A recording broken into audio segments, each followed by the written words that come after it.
9:31 de la mañana de la diaria. Por primera vez en este ciclo me toca ocupar esta silla, la que le da la espalda a la calle Buenos Aires, porque hemos preparado la mesa para recibir a una diputada y a un diputado.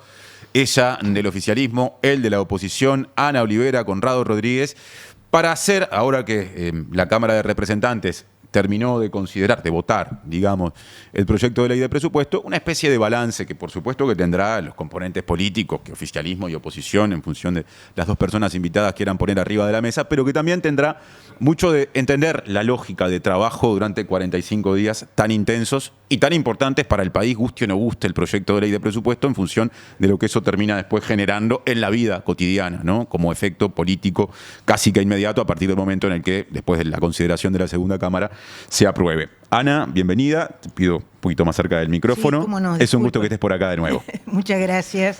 Sí, la verdad, porque aparte habíamos acordado, ¿no? O sea, cuando vine para contar cómo arrancábamos y decir que, me acuerdo, ¿no? Aquí que el presupuesto nunca sale de la Cámara ni del Parlamento como entró. Y bueno, ahora estamos viendo cómo salió de diputado. Todavía falta el proceso del Senado. Ana Olivera, entonces, y Conrado Rodríguez, diputado del Partido Colorado. Conrado, bienvenido. Muchas gracias, Martín.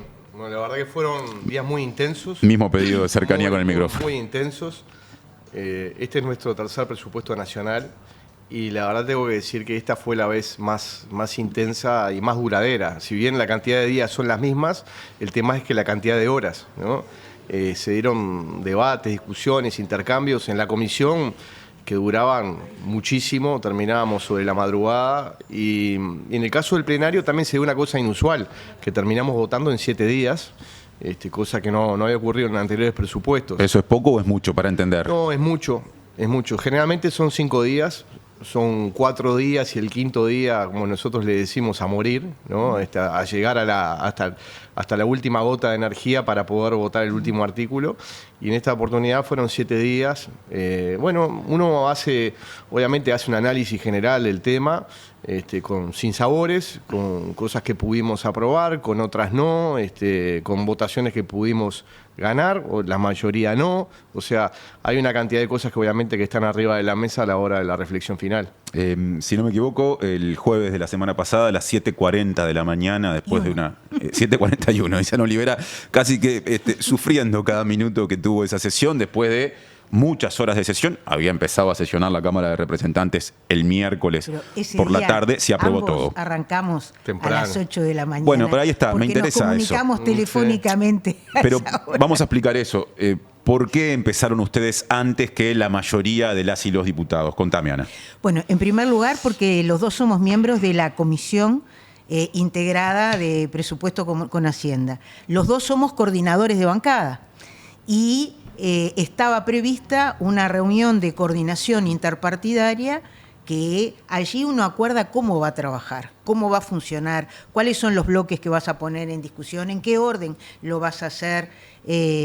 Y habíamos previsto juntarnos a las 10 en la interpartidaria que habíamos tenido el día anterior y en realidad nos cambió un poco la propuesta porque el Partido Nacional, acá falta quien estuvo haciendo de coordinador esos días. ¿Quién era?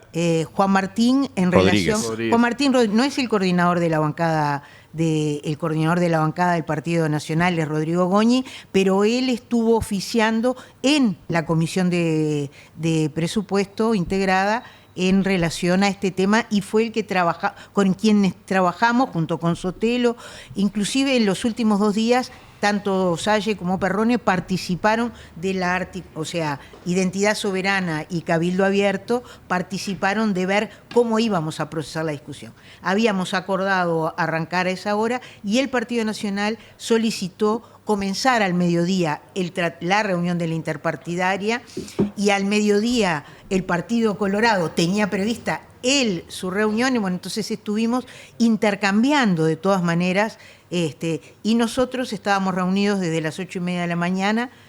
Nosotros es el equipo de 4 que piloteamos toda esta parte de cómo votamos, cómo procesamos las discusiones, que la integra el presidente de la comisión, Mariano Tucci, y dos jóvenes que fueron sustantivos en el trabajo para mí, para nuestra bancada, que son Joaquín Garlo y Joaquín Sequeira.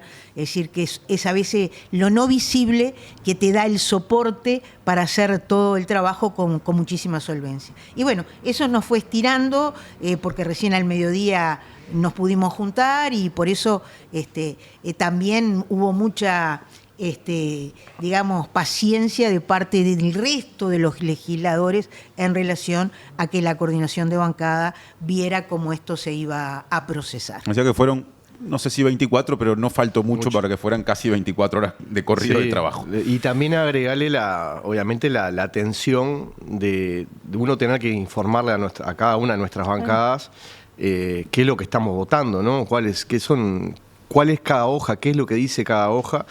Y todo eso obviamente lleva un tiempo de estudio, de maduración de los temas, de intercambio. O sea, hay todo un trabajo que no se ve, que es fundamental. En la interpartidaria también lo que hacemos es articular los disensos, ¿no? Cuando sabemos que no estamos de acuerdo en determinados artículos, bueno, por ejemplo, no, Ana, acá nosotros vamos a fundamentar de tal manera. Bueno, ahí articulamos a ver cuántos pueden fundamentar, porque obviamente si empiezan a pedir la palabra todos los legisladores de la oposición, obviamente que no llegábamos. El gobierno es lo mismo. Claro, no llegábamos al plazo constitucional. Entonces también se articula todo eso. Bueno, al final decidimos que solamente uno por partido pudiera fundamentar los artículos. Y muy sobre el final decidimos que nadie fundamentara porque realmente pasaban las horas y no avanzábamos, ¿no? Entonces eso también nos iba preocupando. Ahora, hay un territorio entonces muy compartimentado en términos de algunas funciones que no todo el mundo entiende desde afuera, las coordinaciones. Hubo antes, en el proceso previo a que esto llegara al plenario, una comisión que funcionó, que tenía a su vez su presidente. Hay un presidente del plenario de la Cámara de Representantes, que en este caso es Sebastián Valdomir, diputado del Frente Amplio. Entonces me interesa preguntarte, Conrado, y después voy contigo, Ana, cómo todo eso que ustedes coordinan le llega al presidente y él lo incorpora en su trabajo. ¿Cómo se define esa parte de la cuestión? Bueno, él en la interpartidaria final participó, estuvo ahí con nosotros. En las dos últimas. Y entonces él obviamente ya sabía dónde se iba a trancar, de alguna manera, de dónde podíamos avanzar más rápidamente. Yo lo dije en la Cámara, y no tengo empacho de decirlo aquí, yo creo que Sebastián Valdomir hizo un muy buen trabajo en la presidencia de la Cámara, porque logró articular cosas que a veces son muy difíciles de poder articular, ¿no? Darle la palabra a aquellos que la están pidiendo, muchas veces yendo por fuera del acuerdo interpartidario de que solamente uno podía fundamentar. Él entendía que había determinados temas de que tenía que abrir la palabra, sí, un poco más de flexibilidad, porque obviamente eran temas cruciales dentro del presupuesto.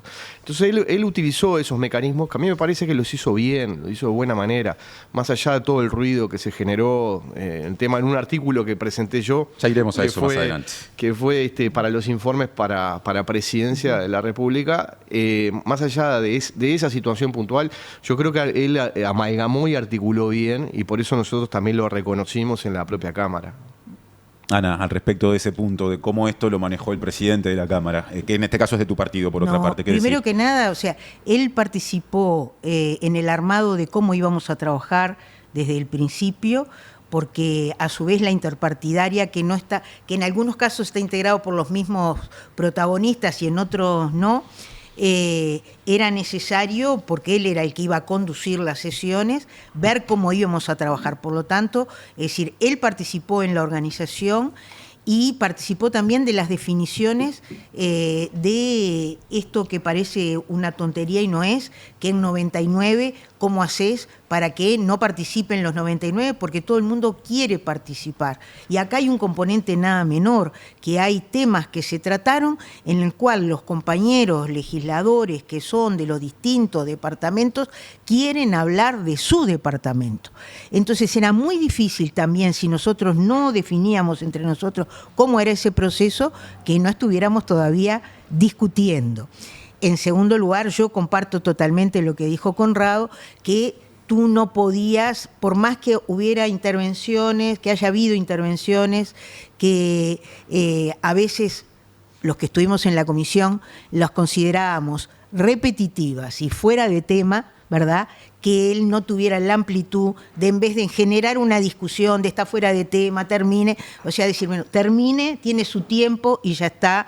Es decir, esa cintura es imprescindible para conducir una discusión presupuestal. A mí es la segunda que me toca, los dos integramos la pasada, y sí fue muy distinta que las anteriores. Bueno, también la anterior discusión presupuestal, no nos olvidemos, Conrado, venía precedida de la LUC. Entonces también tuvo otros contenidos. Y este presupuesto además tuvo inicialmente 700 artículos, ¿no? 713.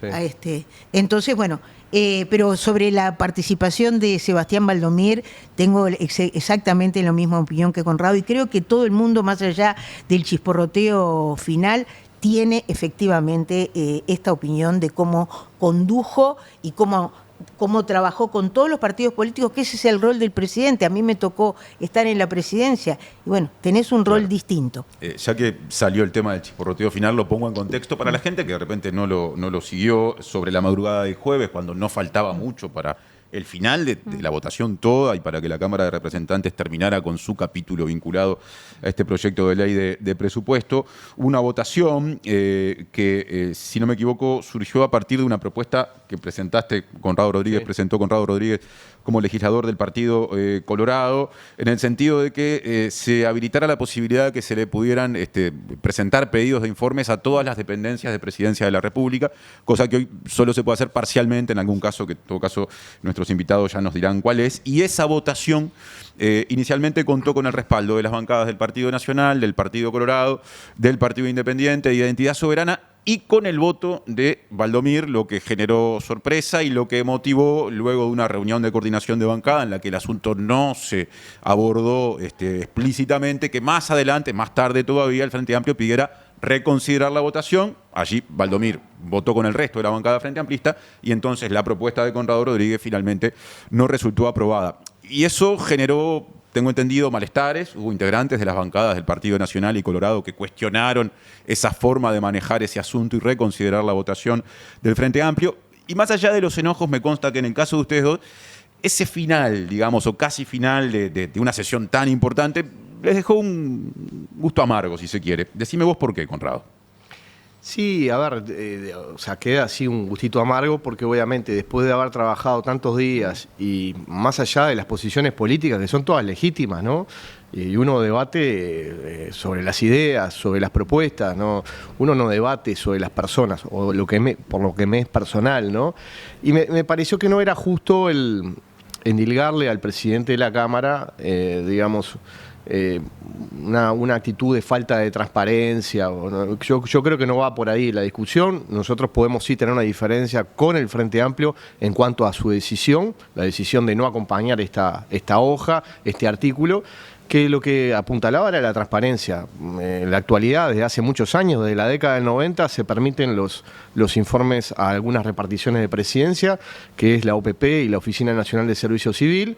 ¿Qué quiere decir esto? Que en realidad, si bien la Constitución, en el artículo 118 de la misma, no establece a texto expreso que se pueden realizar pedidos de informes por los legisladores a presidencia, hay una ley que lo terminó avalando.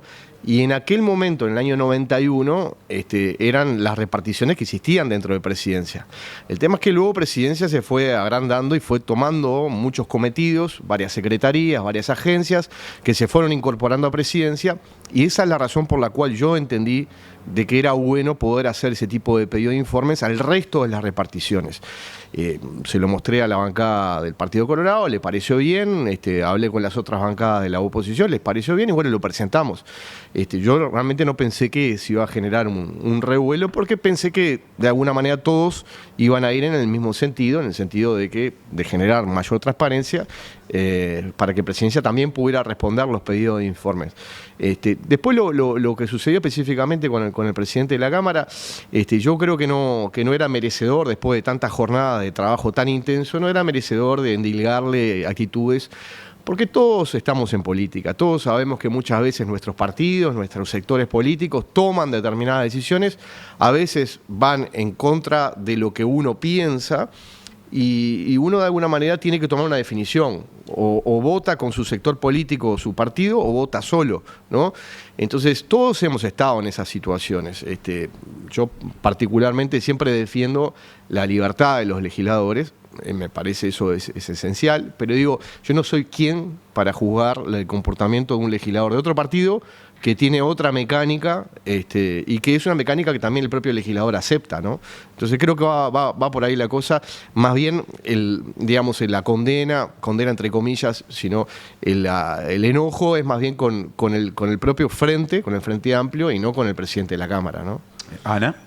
Sí, dos cosas. La primera, porque creo que fueron absolutamente desmedidos, y creo que Conrado comparte, las cosas que se dijeron después de esa votación. Creo que la gente fue engranando, no es el caso de Conrado, ¿tá? Y creo que al final del día, algunos, por lo menos algunos me han manifestado, porque a pesar de todo, el viernes nos seguimos cruzando, algunos en el Palacio, ¿no? O sea que reconociendo que otros no, porque otros lo tomaron como un tema personal. Digo porque lo que no hemos perdido entre nosotros es la capacidad de diálogo, ¿tá? Porque con todos los protagonistas de eso, o la gran mayoría, yo volví a conversar después del hecho, primero. En segundo lugar, porque nosotros hicimos una interpartidaria que era cómo íbamos a administrar todo lo que había quedado para el final. Nosotros le llamábamos el final final. Es decir, una cantidad de cosas que sabíamos que teníamos disensos y que teníamos que ver cómo íbamos a procesar la discusión. Y ese era el objetivo de esa última interpartidaria. Cuando sucedió lo de la votación, que fue mucho antes, no se quiso interrumpir, porque más allá de todo, la gente, mira, me sirve para hacer una aclaración, la gente se molesta porque como todo el mundo te está viendo, piensa que estás todo el tiempo con el celular en otra cosa. Y es que la comunicación interpartidaria y partidaria en la propia sesión es a través del celular. Por lo tanto, el propio Sebastián me escribió, déjalo para después, ¿no? Podría haberse reconsiderado en el mismo momento, ¿no? Porque allí, bueno, hubo algunos, yo no me moví de mi lugar, por lo que dicen algunos, que fueron a presionar al presidente. Yo no me moví de mi lugar. Aparte, el rol que me tocó requería mucha concentración, por lo menos para mí, que soy una señora de 71 años, ¿no? Entonces, es decir, el estar atento a no las equivocaciones, que creo que tuve un par ahí, en cuanto a que te perdés en lo que estás votando en ese momento. Volviendo al tema, es decir, en el fondo del asunto, primero, hoy mirado a la distancia, parece algo que no ameritaba esa cantidad de adjudicación de intenciones que hubo, ¿no? De adjudicación de intenciones, y creo que eso fue lo que provocó también el tema de la votación en contra de la propuesta de Conrado, o sea, porque todo estaba centrado en esto de los superpoderes que tiene hoy la presidencia, no sé cuánto, porque al fin y al cabo, y es algo que vamos a tener que discutir, cómo ayornamos lo de los pedidos de informes con el acceso a la información pública. Yo, en el periodo pasado, desistí de hacer pedidos de informes, por no tener respuesta muchísimas veces, y hacer los mismos pedidos por el acceso a la información pública, que obliga a que te los den en un determinado plazo, y si no te los dan, vas al juez y el juez obliga a que te den la información. Que es un mecanismo ese que es para toda la ciudadanía, a diferencia de los pedidos de informes, que es simplemente para quienes tienen un lugar pero en el Parlamento. En mi caso fue el que utilicé, y me consta que en un ministerio jurídica le dijo al ministro, es mejor que le mandes la información que hagas que se la dé un juez, ¿no? Digo, eso. Entonces, a esta altura, eso creo que requiere otra discusión de la que tuvimos, que ni siquiera fue discusión, sino fue discurso sobre transparencia, opacidad, etcétera, etcétera. Pero en segundo lugar, y a mí me corresponde, yo estaba concentrada en otra cosa en esa reunión, que fue lo que dije frente a la adjudicación de intenciones, y en realidad, cuando salgo, uno de los Joaquines me dice, te olvidaste de plantear que vamos a reconsiderar la hoja número tanto. Entonces, lo que hice inmediatamente no es que esperé y que nadie se enteró hasta que lo dije. No, eso no es así.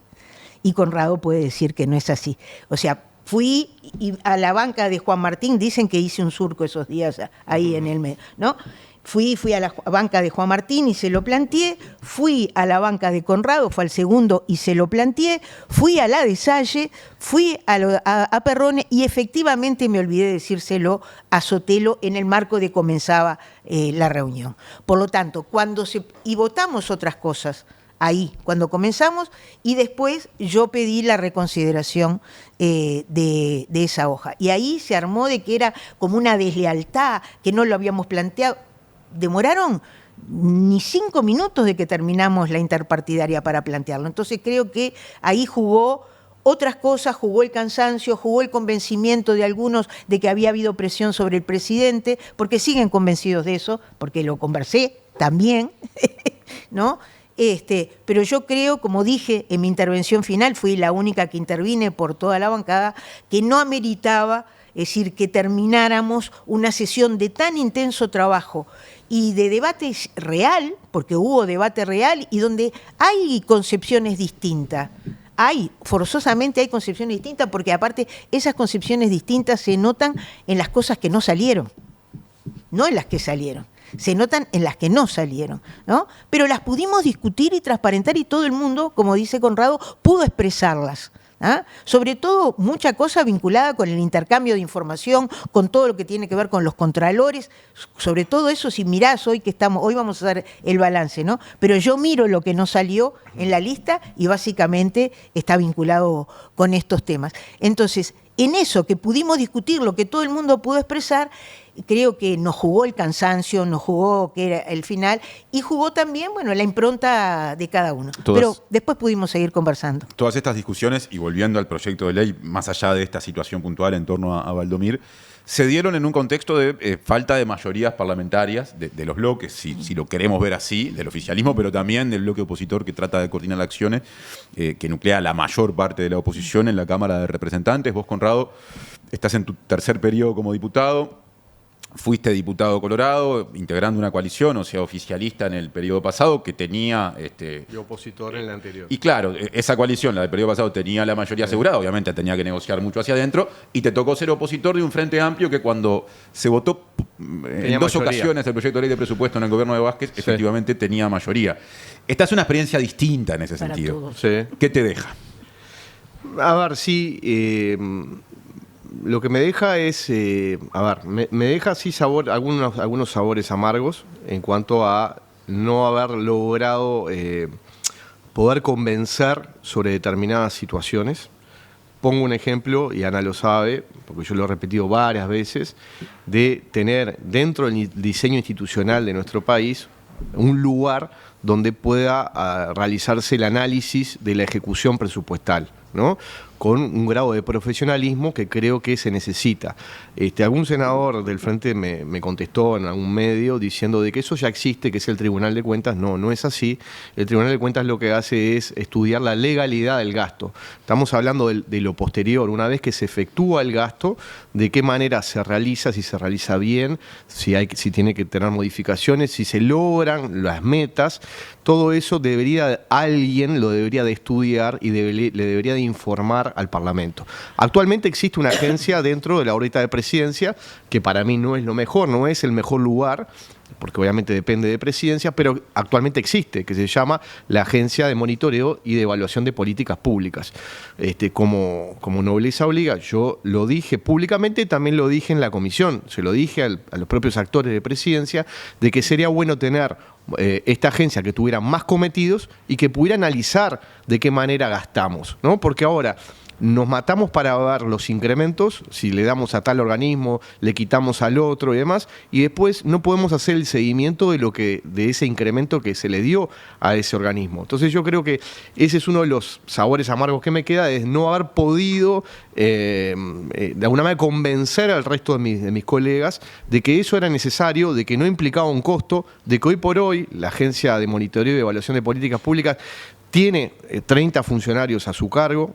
y que eventualmente en un futuro podrá tener más para poder realizar esta tarea, para poder informarle al Parlamento antes de cada rendición de cuentas y que luego el Parlamento pueda ver a ver si no tiene que corregir el rumbo con respecto a determinadas políticas. Yo creo que eso a mí me quedó, vuelvo a decir, un sabor amargo. Y después en otras áreas hubo mucha negociación.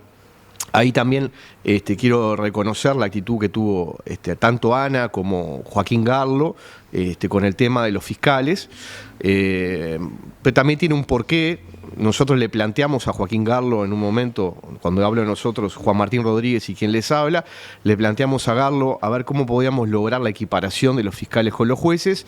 Nosotros le hicimos la sugerencia de que tomara los artículos que habían sido aprobados en otras instancias presupuestales con respecto a los jueces, perdón, al Poder Judicial, a los funcionarios del Poder Judicial, y utilizar la misma fórmula, quitando o tomando recursos de diversos créditos, que es un inciso dentro del presupuesto nacional. Y finalmente se hizo una fórmula muy parecida a la nuestra, a la que habíamos estado Juan Martín Rodríguez, y vinieron ellos dos con el artículo para que nosotros también lo firmáramos, y creo que fue una muy buena actitud que nosotros valoramos, de que poder todos juntos de alguna manera lograr solucionar un tema que era real y que en verdad se había desacoplado, digamos, los salarios en otra instancia presupuestal y que necesitábamos llegar a una solución. Así que, por un lado, algunas cosas que pudimos negociar y que integramos todos. Por otros lados, nos hubiera gustado también participar de algunas reasignaciones, pero el oficialismo siempre es mano en esto. Y por otro, el lado amargo de no haber podido aprobar cosas que no tenían mayor costo y que creo que le hacen bien al país. Entonces, va por ahí la cosa. Ahí Conrado puso sus acentos asociados a esto de negociar y de discutir un proyecto de ley de presupuesto en tiempos de falta de mayorías que obligan justamente a buscar apoyos, respaldos y asociarse circunstancialmente. ¿Qué acentos pones vos? Para nosotros, primero, es también una experiencia distinta, igual que para todos. En segundo lugar, quiero referirme a lo que planteó recién Conrado, porque la ley de presupuesto tiene muchas cosas que no son de dinero y lo conversamos la primera vez que vine.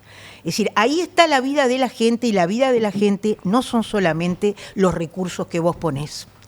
Por eso yo te hice mención en esto de lo que no salió, pero porque hay una búsqueda de la eficiencia de la DGI que está planteado como uno de los acentos, o estaba planteado como uno de los acentos, es decir, que en la que nosotros tampoco logramos convencer, y los artículos vinculados con las potestades de la DGI, muchos de ellos fueron votados en contra. Porque aparte en este caso, Cabildo, que dio los votos para los impuestos, tiene una visión respecto a los temas del Contralor que la misma que tuvo todo el quinquenio pasado, ¿verdad? Y esto es un tema que a mí no me parece menor. ¿Cuál es el acento mayor para mí? El acento mayor para mí es que logramos tener, es decir, que se aprobaran los ingresos que son necesarios, es decir, para desarrollar las políticas que nos planteamos. Y respecto al planteo que hace Conrado, es decir, yo creo que son temas para seguir conversando. ¿Por qué? Porque en realidad la Oficina de Planeamiento y Presupuesto realiza una rendición previa de metas. ¿Son esas las metas? ¿No son esas las metas? Yo fui una cultivadora de lo que se llama en la jerga del presupuesto el tomo 2, que es donde está el cumplimiento de las metas. Y donde cada organismo dice, me propuse tanto y llegué a tanto, me propuse tanto y llegué a tanto. Hay una parte de eso que ya está planteado. En el periodo pasado le agregan esto con la ley de urgente consideración. Se crea la agencia de monitoreo que no tuvo prácticamente rol hasta el último año, en realidad, porque inclusive estuvo dedicada a otros temas quien estaba dirigiendo la agencia. En nuestro gobierno, lo que se le da a la agencia es el rol de hacer la continuidad de los compromisos de gobierno. Es eso lo que está haciendo, es la que está haciendo el seguimiento de las 63 medidas. Puede hacer algo más, puede hacerlo de otra manera. Yo creo que esas son cosas que vamos a ir viendo en el decurso, porque no es menor frente a la ciudadanía, porque la rendición de cuentas, al fin y al cabo, es ante el Parlamento, pero es ante la ciudadanía. ¿no?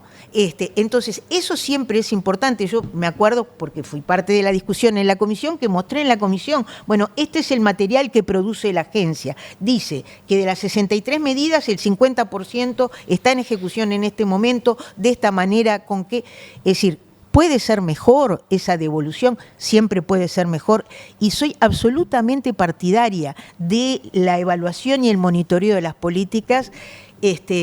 Fui parte de la fundación de un ministerio hace ya como 20 años a esta altura. El Ministerio de Desarrollo Social. Que nace con una dirección de evaluación y monitoreo y que impulsó la evaluación y monitoreo colectiva de las políticas sociales, que creó el sistema integrado para hacerlo, ¿no? O sea, es decir, no hay manera, si tú no vas monitoreando y no evaluás lo que haces, sino, es decir, corres el riesgo, es decir, de no reconocer tus errores y corres el riesgo de no mejorar tu gestión. Y la gestión no es un tema tecnocrático.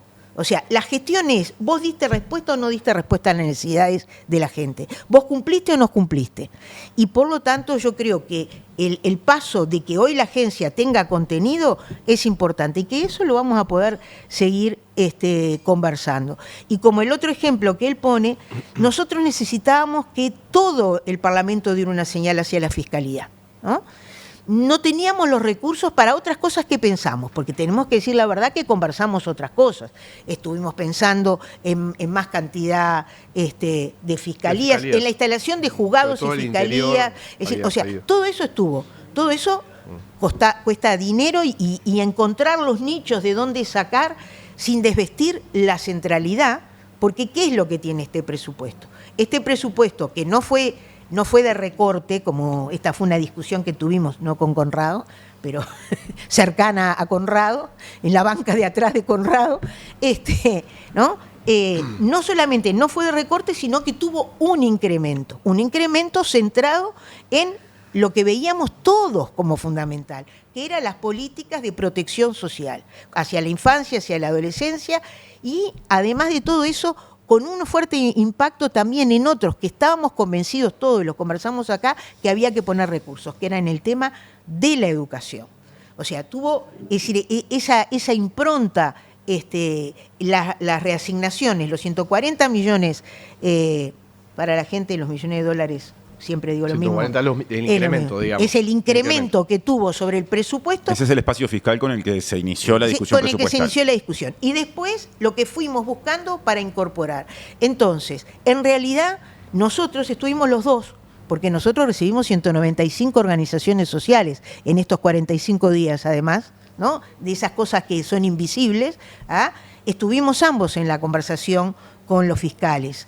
Y en realidad los fiscales tenían una visión de que se podía utilizar el dinero para ellos de otro lugar, que era, a su vez, lo voy a decir tal cual y bien transparente, era quizás de la intervención que hizo la fiscal de corte lo más importante para ella, que era el tema de la escuela de fiscales y la formación de los fiscales. Y los fiscales decían, es decir, bueno, si quieren fortalecer, saquen de ahí y, ¿no? Ese fue el planteo. Bueno, ese fue el planteo, sí, del gremio. De la Asociación de Magistrados Fiscales. Yo igual creo, Ana, digo que está muy bien el tema de la equiparación, porque era algo que estaba arriba de la mesa, pero creo que nos quedamos con el gran debe de algunas fiscalías concretas por eso estoy diciendo. Que nos pidieron y que no pudimos cumplir. Sobre todo en la de Chuy, Rosario, Toledo. Que eran muy importantes. Esperemos que realmente en el Senado eso se pueda lograr, porque eso también hace el fortalecimiento, porque si no, está bien, el tema salarial es importante siempre. Pero para es un respaldo a los fiscales. No, sin duda. Eso es lo que quería señalar, y que se tomó también lo que ellos habían solicitado de alguna manera, ¿no? Pero bueno, dentro de esos debes, quedó ese debe, quedó el debe también del propio Poder Judicial, que creo que allí lo único que se logró fue el artículo primero de su mensaje. Y qué simbólico. Que tiene un grado de simbolismo importante. ¿Cuál es ese artículo primero? Se había agregado para hacer transposiciones de fondos dentro del propio Poder Judicial, tenía que existir un informe del Ministerio de Economía.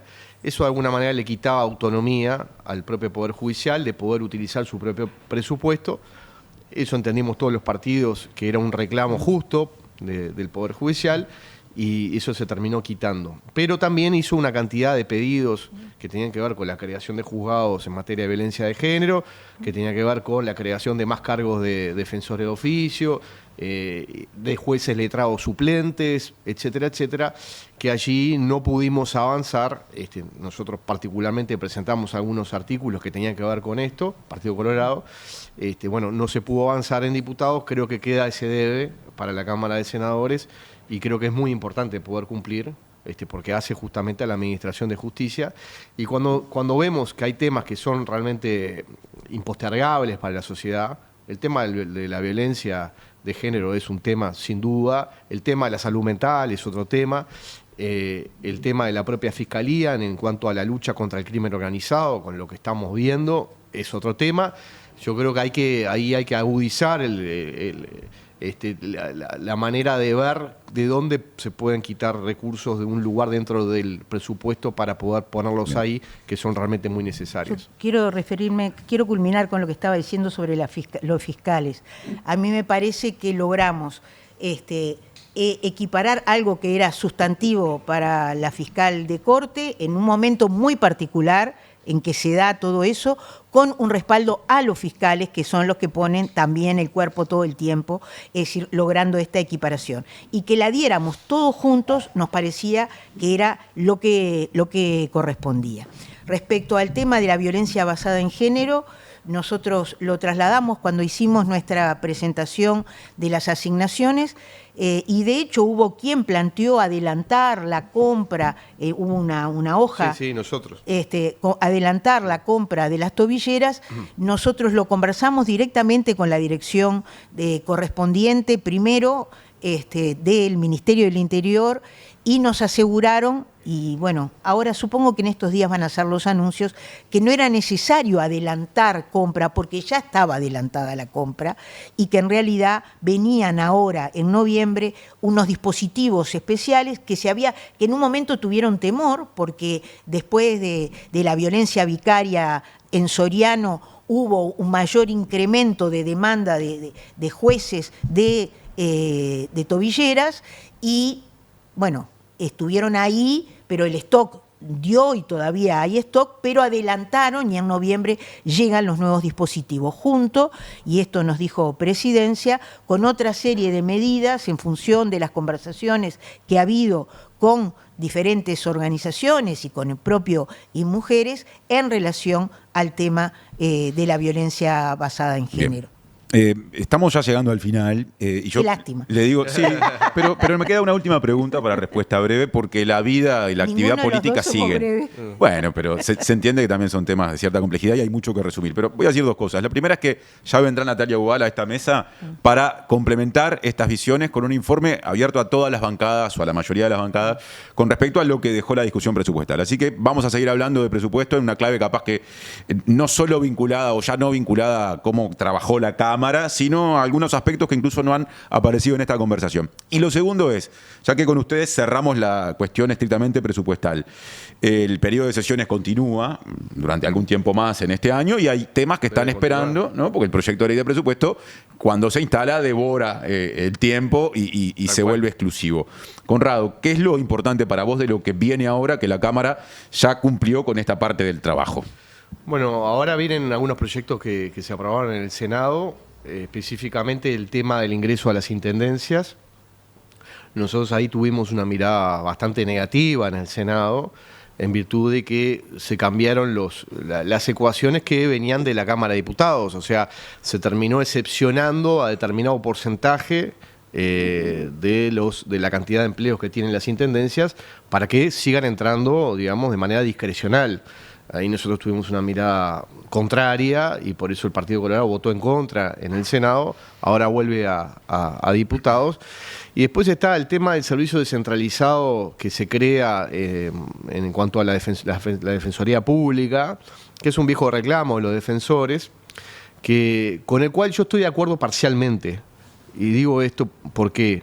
Porque entiendo de que tenemos la posibilidad de generar un servicio descentralizado más amplio, pero es para una discusión más larga, que creo que en algún momento sería conveniente, por ejemplo, que la Institución Nacional de Derechos Humanos saliera de la órbita del Parlamento. Yo creo que no tiene sentido que estén dependiendo del Parlamento, sino que debería de ser un servicio descentralizado conjuntamente con la Defensoría. Y ahí se podría generar, por ejemplo, el descentralizado de derechos humanos y Defensoría Pública. Creo que yo tengo esa visión de que hay algunos lugares, algunas reparticiones del Estado que deberían estar más articuladas internamente y que podría ser a través de un servicio descentralizado. No me niego a la posibilidad de la discusión del descentralizado para la Defensoría, pero creo que debería de estar en un marco de discusión más amplia. Pero bueno, esto da para mucho. Y después hay algún otro tema que se ha aprobado, bueno, el tema de la ley de lavado de activos, que Ana es la presidenta de la Comisión Especial en Diputados de lavado de activos, de transparencia. Seguramente vamos a tratar el proyecto de ley que se aprobó ahora en el Senado, así que vamos a tener bastante para discutir y seguramente algunas otras iniciativas que tienen los partidos, que veremos a ver cuánto paño hay para que también puedan ser contempladas las propuestas de los distintos partidos de la oposición. Conrado mencionó 3 proyectos de ley provenientes del Senado. Hay más ¿Son esos? de ¿Hay ley, más que destacás? Hay más proyectos de ley provenientes del Senado.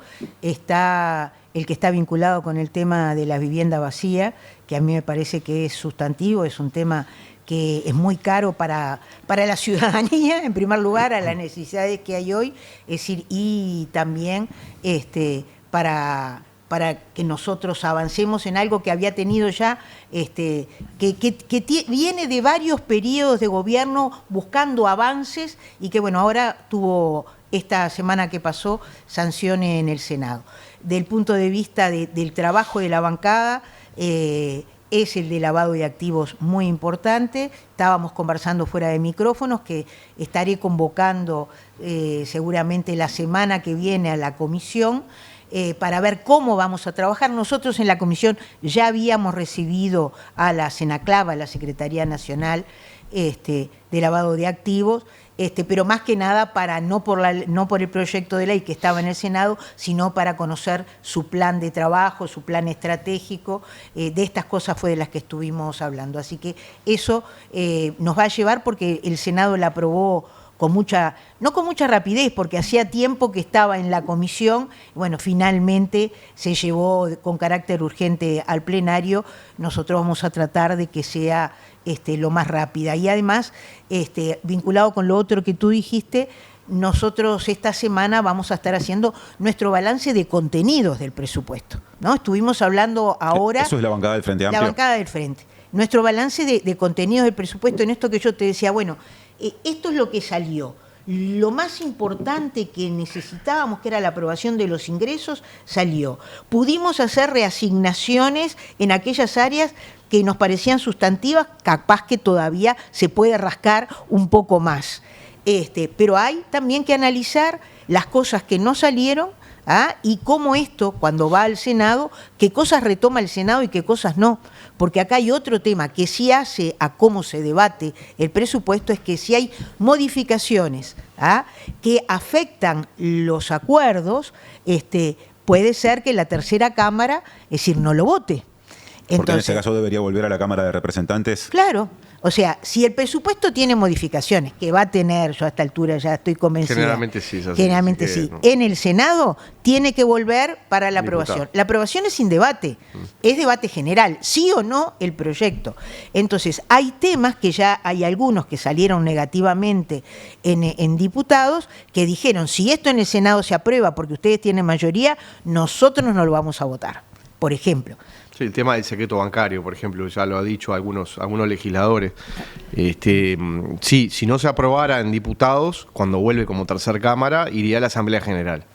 Y allí sí se podrían hacer modificaciones con otro grado de libertad. Los diputados como tercer Cámara no tenemos esa libertad, porque tenemos que decidir que sí o no a todas las modificaciones juntas, a lo que venga.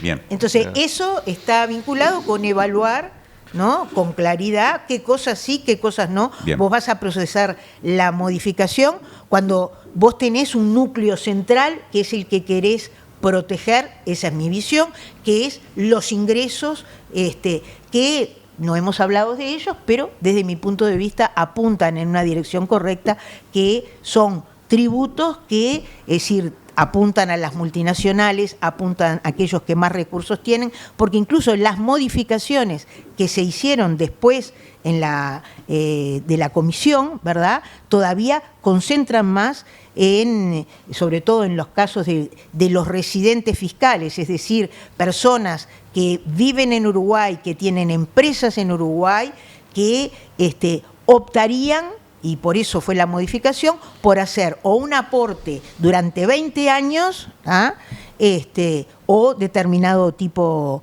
de inversiones. Entonces, bueno, eso que te asegura determinados ingresos, en algunos casos no tan lejanos y en otros a partir del 27, para nosotros era el núcleo fundamental, porque es lo que nos permitió después pensar, reasignar acá, no reasignar en educación, reasignar en investigación, en el Clemente Estable, ¿no?, que algo que compartimos también con Conrado, nuestra preocupación. Exacto, sí. Es decir, hay varias cosas en las que compartíamos preocupaciones que sabíamos que ahí había que poner. Yo los tengo que cortar por acá. Todo el tema del paquete impositivo fue una de las razones por las cuales yo me definí por el voto negativo en la consideración general del proyecto. Lo hablamos acá, creo que el tema del impuesto mínimo global creo que va a tener un impacto en el empleo y esa es mi preocupación. Ya lo dijimos aquí, lo dijimos en la Cámara, creo que no se tuvo en cuenta el sistema de zona franca, porque lo que viene redactado, lo que se aprobó, es una especie de saludo de la bandera, porque recién la reglamentación o el decreto reglamentario es el que va a establecer las excepciones, y creo que eso a la hora de fijar un impuesto, eso no es correcto y aparte puede ser inconstitucional. Lo digo, va por mí, porque creo que un impuesto tiene que tener el hecho generador, el sujeto pasivo, las alícuotas y las excepciones. Todo eso tiene que contenerse en la ley, no en un decreto. Volveremos a hablar de presupuesto con Natalia Gual, pausa mediante. Yo les dije, ahora háblenme de lo que venga, que no sea presupuesto, y terminaron hablando del presupuesto. Por lo que te dije impuestos. Que todavía estamos haciendo el balance de lo que quedó, porque de verdad que el jueves ni el viernes fueron de tratar de recomponer la vida. Sí, totalmente.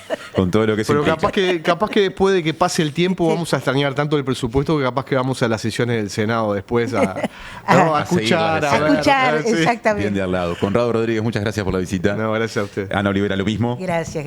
Esta fue una primerísima mirada al proyecto de ley de presupuesto que ahora tendrá otros componentes en el espacio que viene con Natalia Gual, que va a incorporar a otras voces, incluso de partidos que no estuvieron presentes o representados en esta mesa. La pausa y seguimos.